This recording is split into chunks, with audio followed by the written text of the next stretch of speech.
You're listening to the Shipyard Cat Podcast, the unofficial SAFC podcast for fans everywhere. Hello and welcome back to another episode of the pod. I'm your host tonight, me, Adam. I'm back. Makes a change of letting Kev and Robin try and rule the roost, shall we say.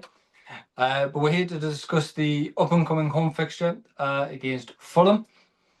And we'll bring our thoughts, opinions and predictions as ever. Kev, how are you doing today? Yeah, not bad, mate. Ready for the weekend. Looking forward to a home game. Well, it feels like we've been away for weeks. I know we haven't, but it's always the way, isn't it? When you get an away game, you just feel like it seems to be forever until you're back home again. Indeed. And Robin, likewise, how are you? You're going to actually be in the stadium that's actually got 4 walls this time. Yeah, I mean, I'm looking forward to it. Being back in my regular seat and stuff, it'd be good to be back home, as they say. Yeah, 100%.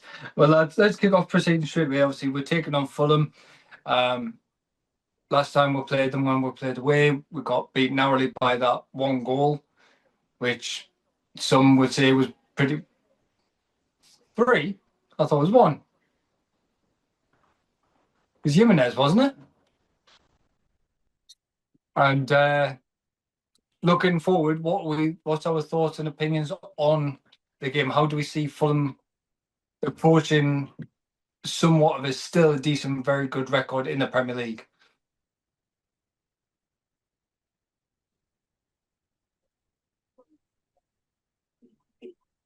Where are we going?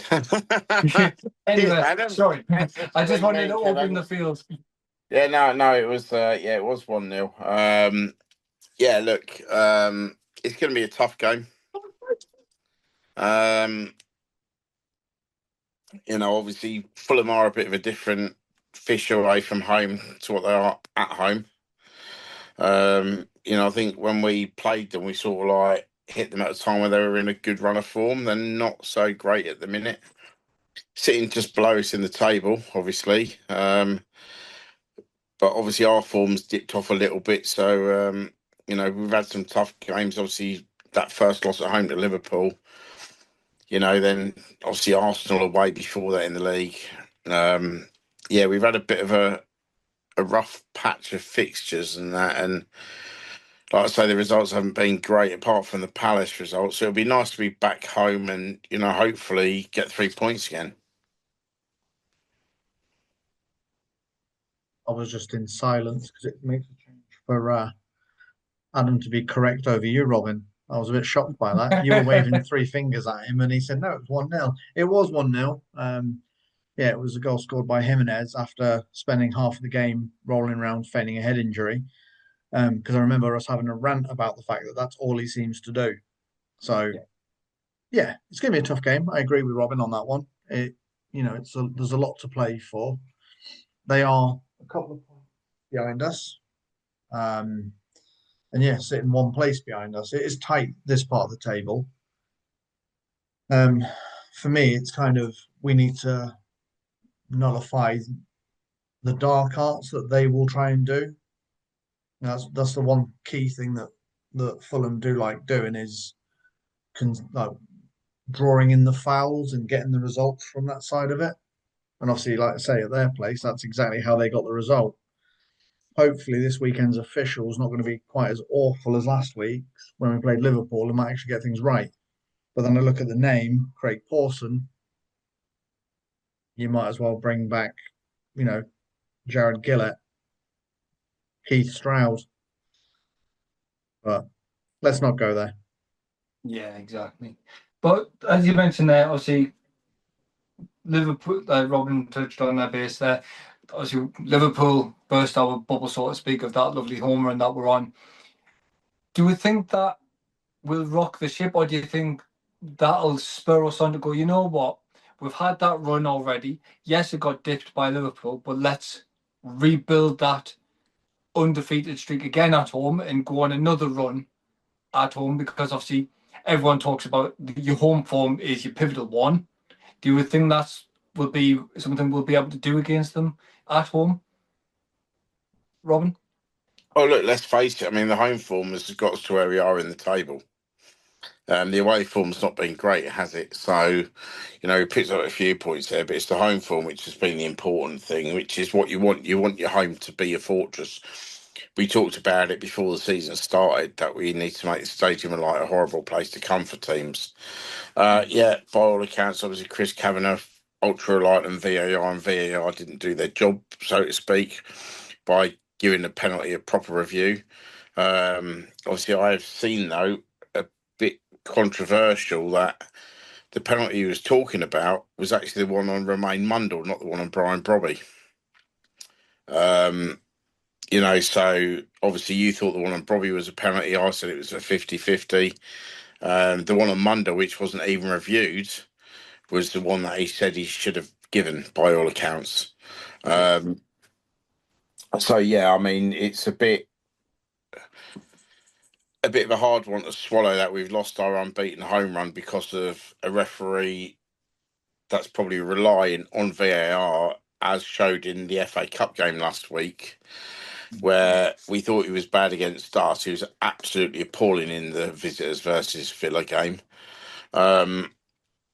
So, yeah, look, we obviously want to go back on an unbeaten run. The only thing is it does give other teams a bit of substance in their fight that they think, oh, we can get something here. So they might not be as intimidated as what they would have been if we'd kept the run going.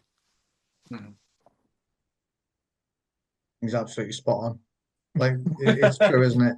That speed bump that was the Liverpool game, like you say, it's going to open teams' eyes to think, oh, actually, these are takeable. Just hopefully, like you say, things that we need to control the controllables, if that makes sense. Yeah. The lads need to put the performance on to get the result. Last season's champions come there and nick a goal, and that writes the game off. We can't be letting teams come to the Stadium of Light thinking it's going to be an easy game because it shouldn't be. Yeah. But yeah, for me, this weekend's all about re-establishing that position in the league, getting those 3 points in the bag. Because right now, like I said a minute ago, every single point is massive because it's all about securing your spot now. You look at how tight it gets slightly below us. You don't want to start getting dragged into 14th, 15th. I'm not worried about 18th, 19th, 20th, but you just don't want to get dragged down there. You've seen how the media are all circling around the likes of Spurs and Forest because they're headed down that way. We don't need that added pressure for Regis, in terms of the media circus that is out there.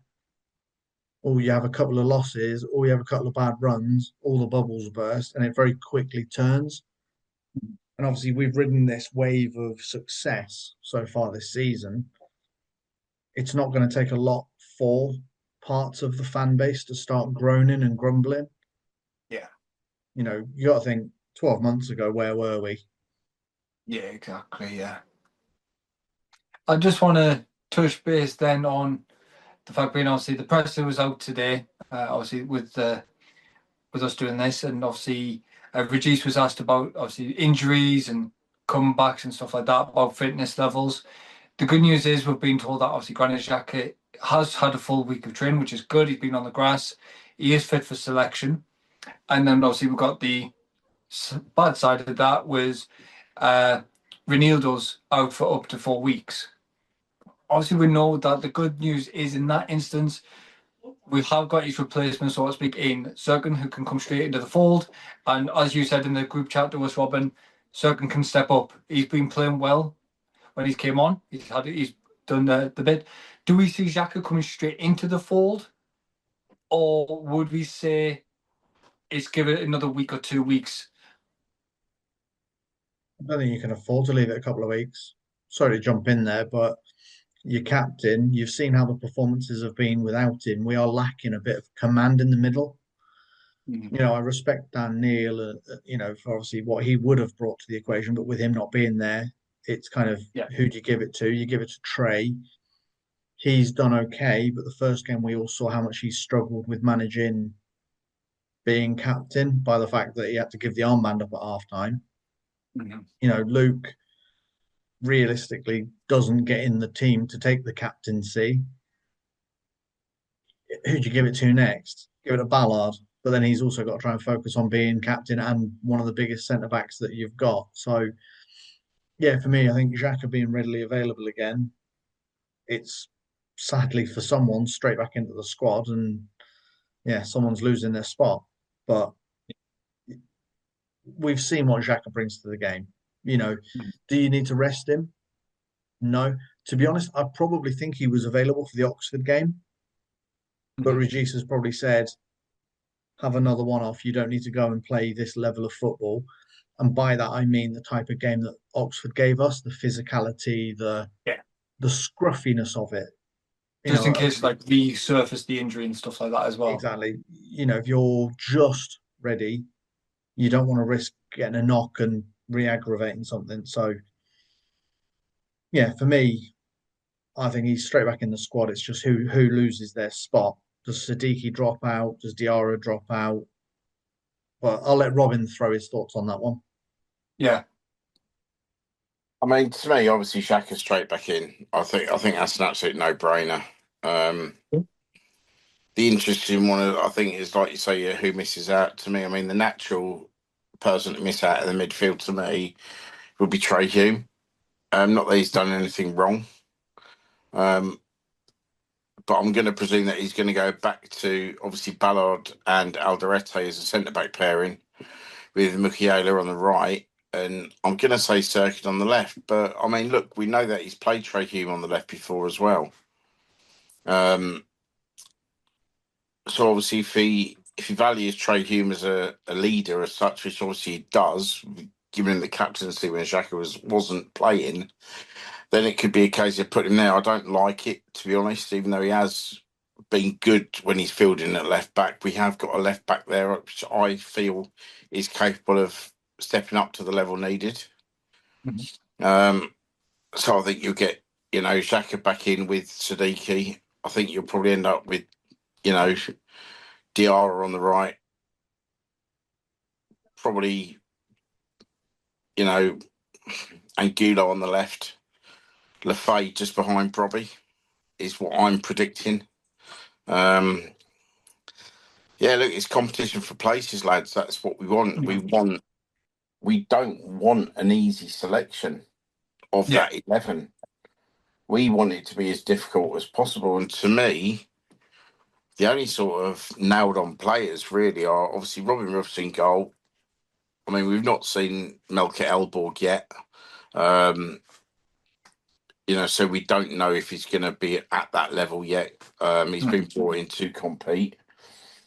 But obviously, Ruffs has done absolutely nothing wrong this season. I think Ballard and Alderete are the main centre-back pair, and I think they're stronger than anyone else. Even though,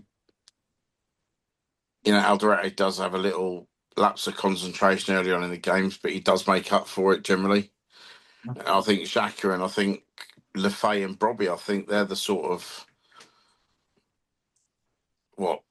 6 players, I think, which are sort of like nailed on. Yeah. Sort of like starting if they're fit. Possibly Siddiqui in there as well. But the others, when you look at what we've got on the wing with Mundell, Angulo, Talby, Tarby now, Jocelyn, I'm surprised that obviously Wilson maybe hasn't featured on the wing because he can play there. Yeah. I thought he may have got an opportunity last week, but probably because obviously Jocelyn's come in and he's fit, and ready to play. And like, obviously, me and Tom said, like on the Oxford review, he does look like an electric type of player. It's going to be interesting how he copes with the Premier League. Obviously, it's a different level to Oxford. But it's that selection headache, and obviously we've got them. We've got Myenda as well that can come in. We've got Hertrauder. Obviously, Ronaldo's out injured. Like I say, I just think in there, Robin, would you want to give Jocelyn some minutes in the Premier League this weekend? Like say 10, 15 minutes. Would you want to say, yes, we'll give you 10 minutes effectively against Oxford. You did really well. You got past your man.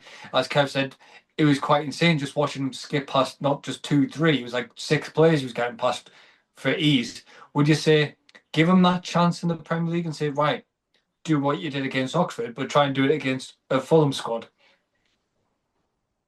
It depends how the game's going, to be honest.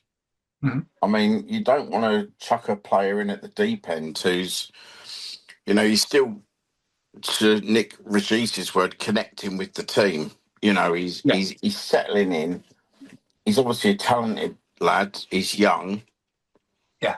I mean, I don't know if there's any kind of language barrier, if he's understanding everything fully between obviously the other players and stuff. So yeah, ideally, you'd probably like to give him a few minutes here and there, but it all depends on the situation of the game.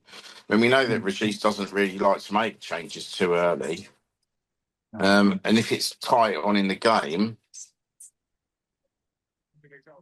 and we're winning, is it going to be one of those that he doesn't want to change it and go with an attacking player in case we give up, like, position wise, and we get caught down that side?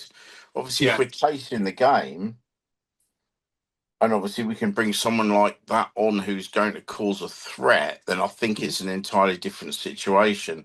I do feel it depends how the game is at the situation time when you're going to look at making changes to who's going to come on, because if we're winning the game and we're looking at maybe shoring things up, then you're probably looking at the likes of a Trowder or a Hume coming on, which are more defensive, rather than an out-and-out attacking player. You don't want to weaken the 11 you've got out there defensively if it's a tight game.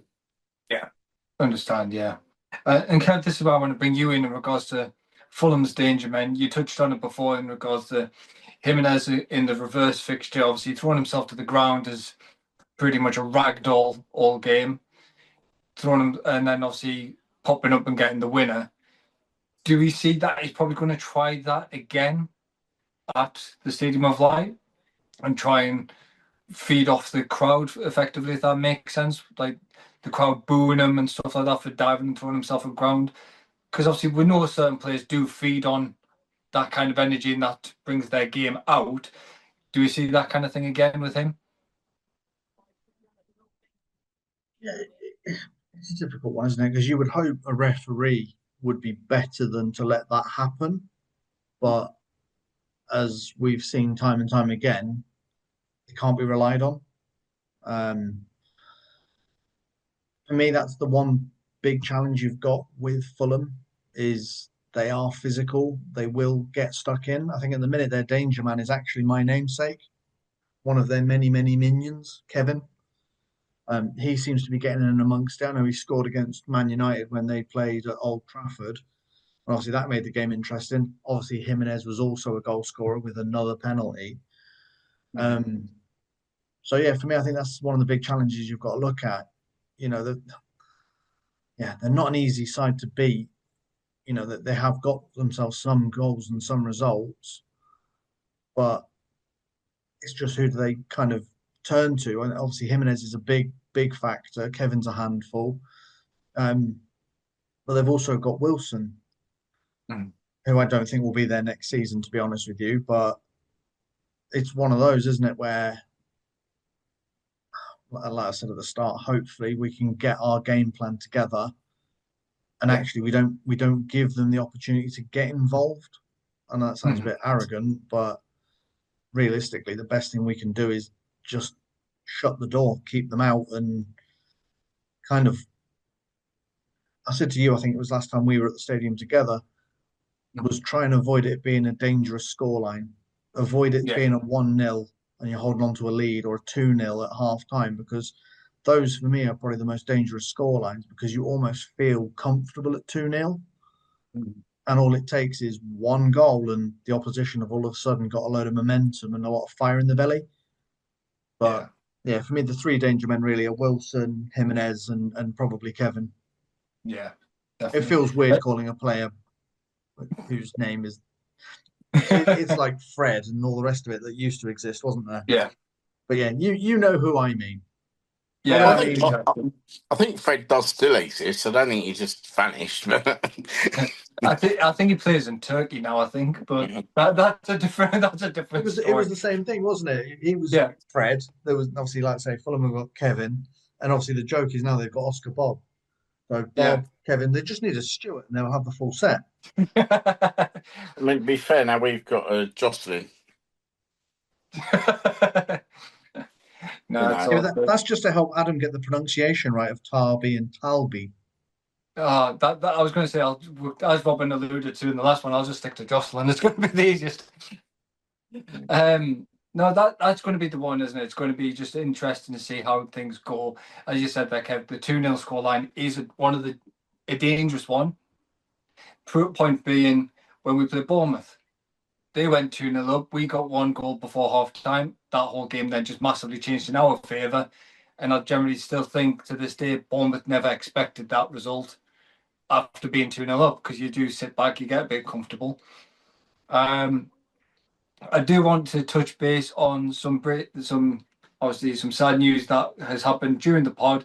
Obviously, we found out the news about George Baker, so our thoughts and prayers with all of his family at this time from the pod.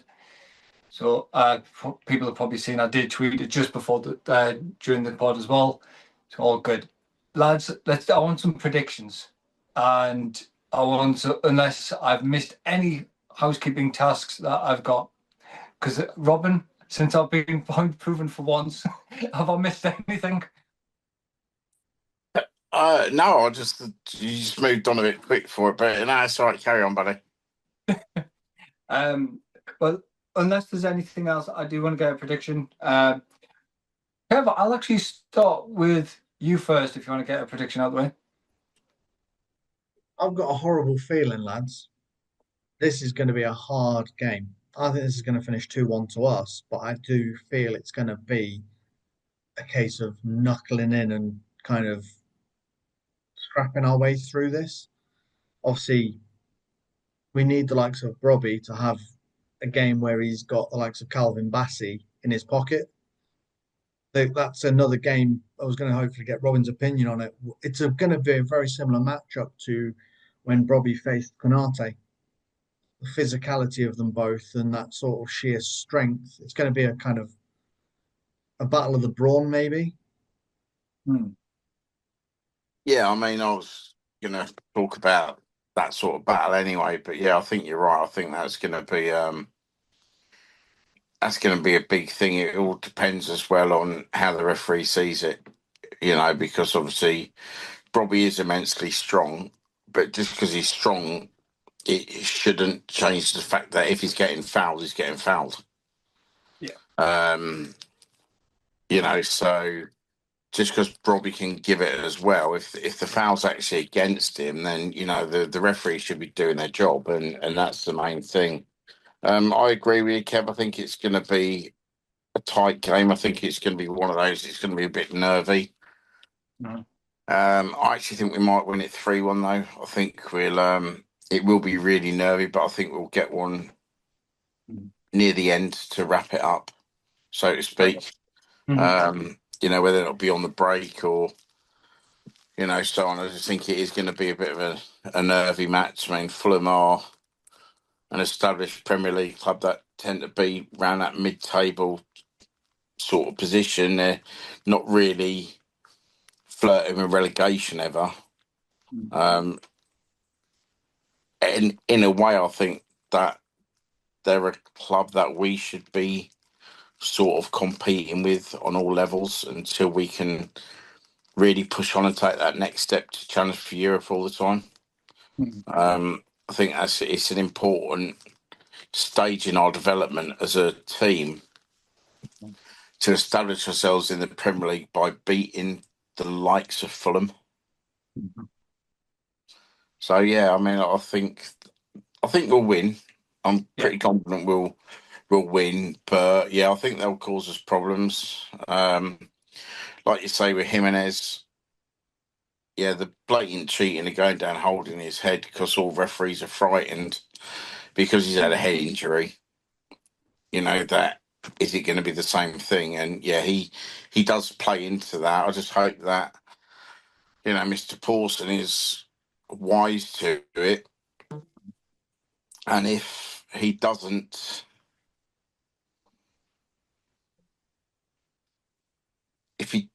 play into the fact that he's not actually got a head injury or the contact was anywhere near his head, then just play on.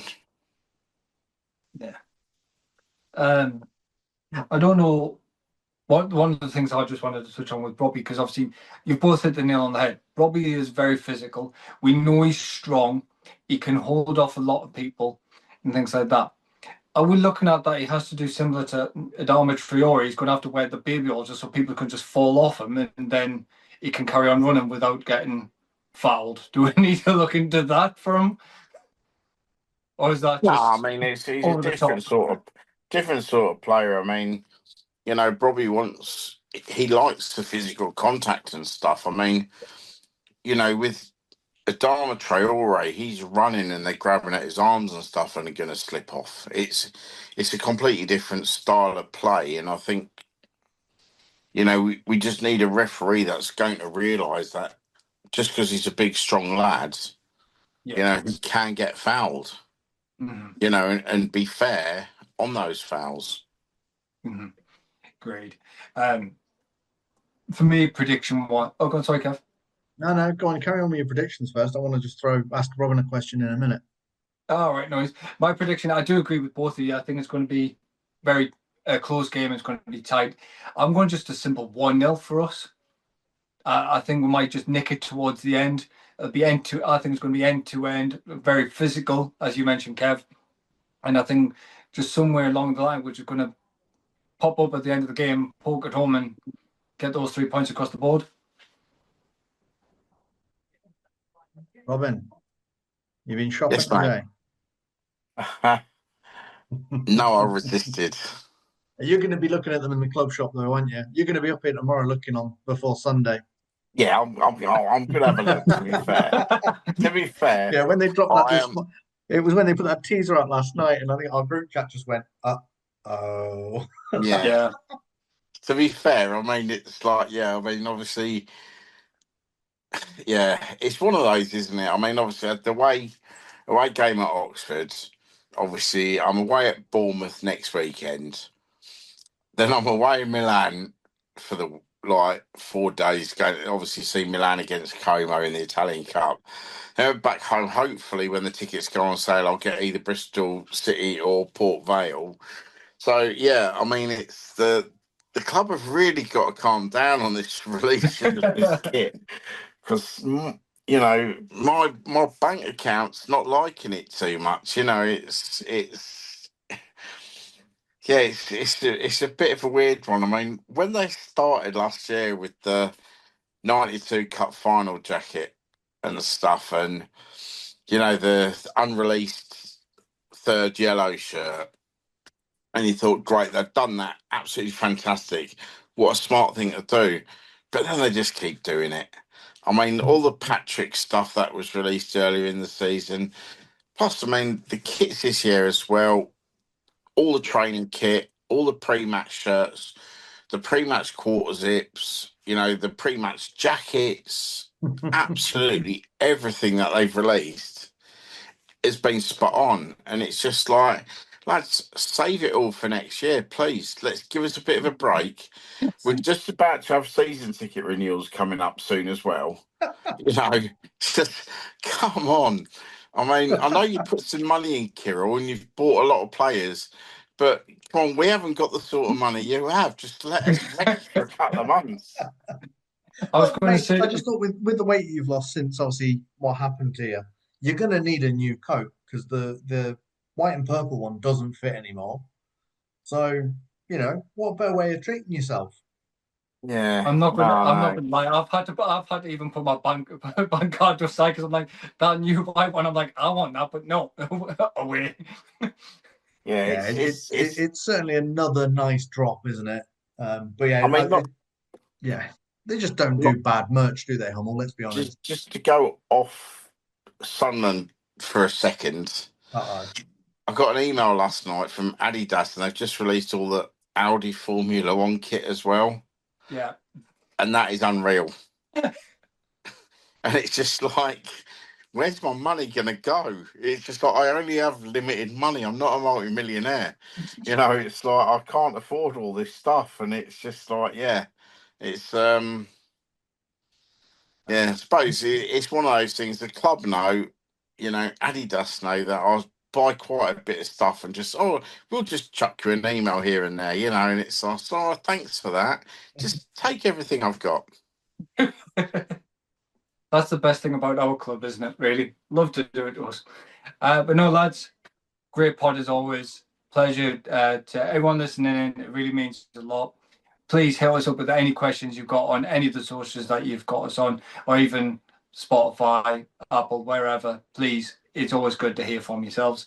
But lads, thanks for joining me. Kev, thanks for dropping in. Yeah, pleasure as always.